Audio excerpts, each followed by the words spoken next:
Hey everybody, welcome back to the channel. If you're new here, I post weekly movie and TV reviews as well as retrospectives of some of my favorite movies and franchises. Right now we're working our way back through the MCU. You can check that out in my MCU retrospective playlist. This Thursday I'll be dropping my retrospective on Iron Man 2, so watch out for that. Before we get going, if you enjoy my content, please like, share, subscribe, comment, and tell a friend. I also have an Instagram and a Twitter you can find in the bio, so check those out. And without further ado, let's dive into Dune Part 2.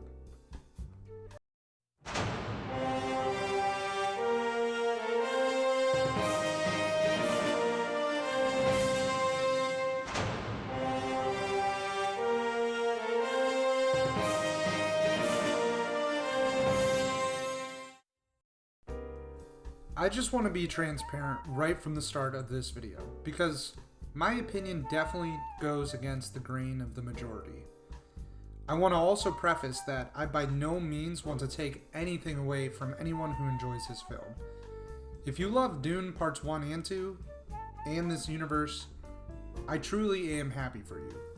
I wish I enjoyed this movie as much as everyone else who saw it this past weekend. I really do.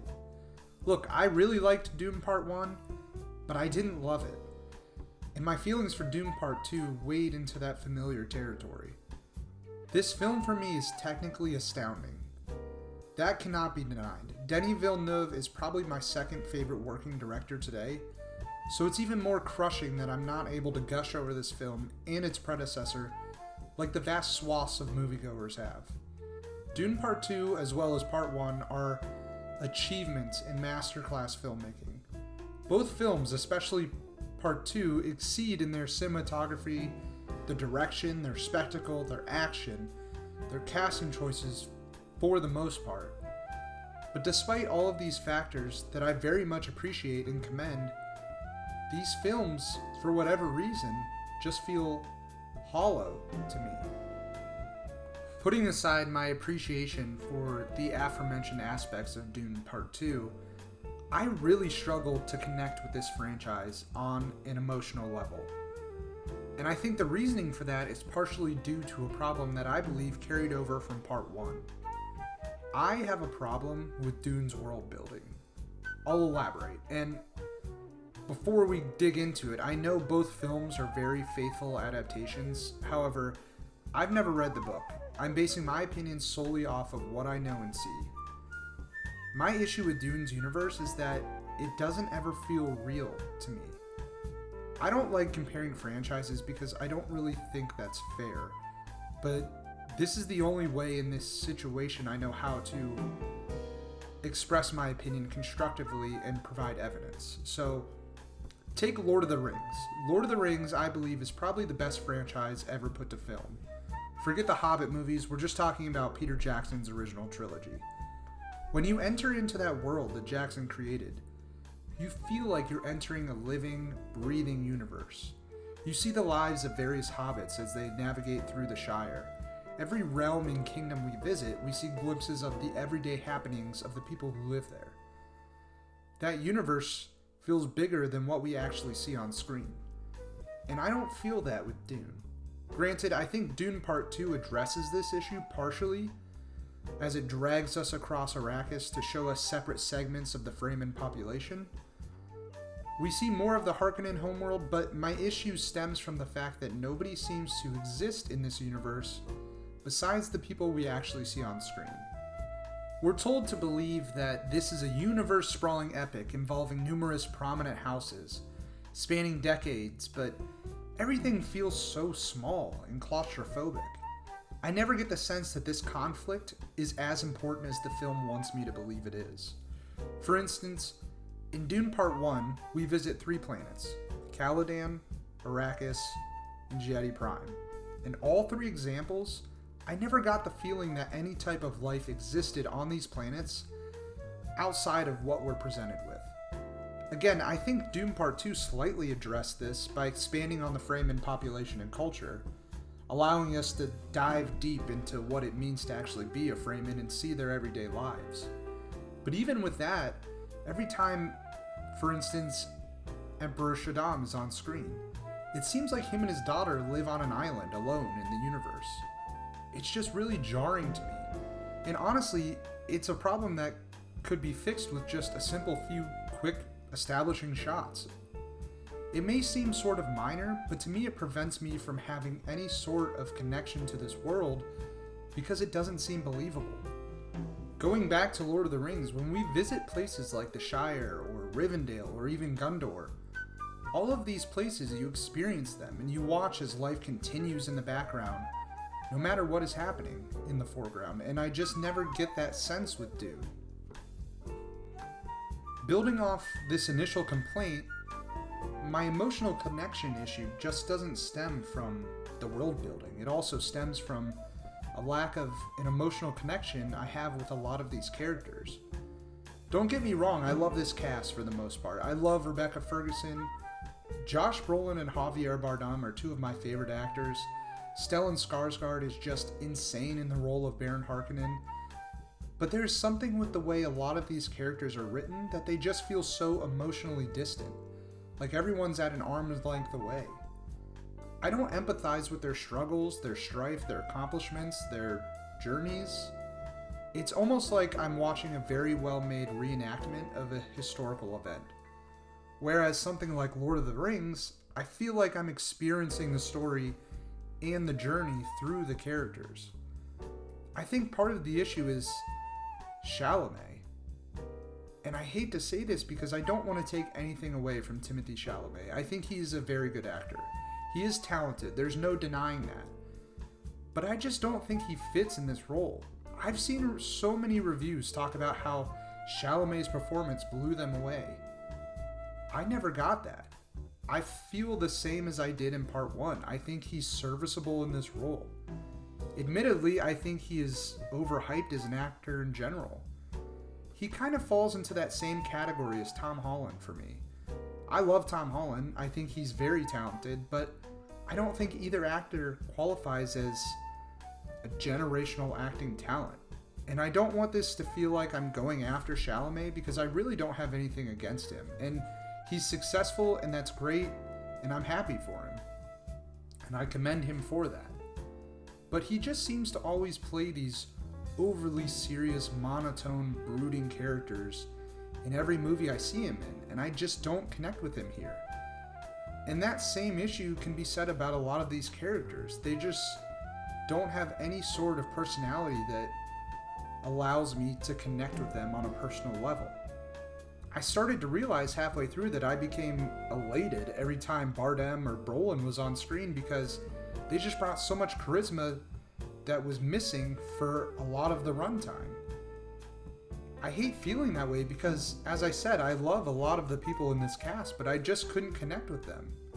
Even Florence Pugh, massively talented, and I've enjoyed her in everything I've seen her in, but I couldn't help but feel every time her character was on screen that she was reading off a note that some guy was holding on a card behind the camera. Her performance just felt so stiff. I do have to say though, I have to give major props to Austin Butler. Whenever the camera was on him, you feel his presence. He's chilling, creepy, and he just makes you feel uncomfortable every time you see him.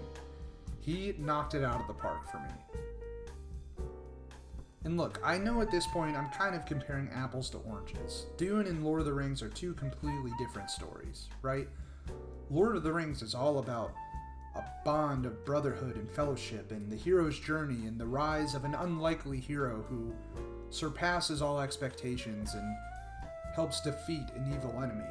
Whereas Dune is all about the breakdown of that hero's journey, not idolizing heroes. It's all about how sometimes we can let what our visions of a hero is get the best of us. And it's about our mistakes, our failures. It's two totally different genres of a franchise. But I just can't help but feeling that there's something missing. It's hard for me, no matter how good a movie is and how good the production quality is, it's hard for me if I cannot connect to characters on an emotional level.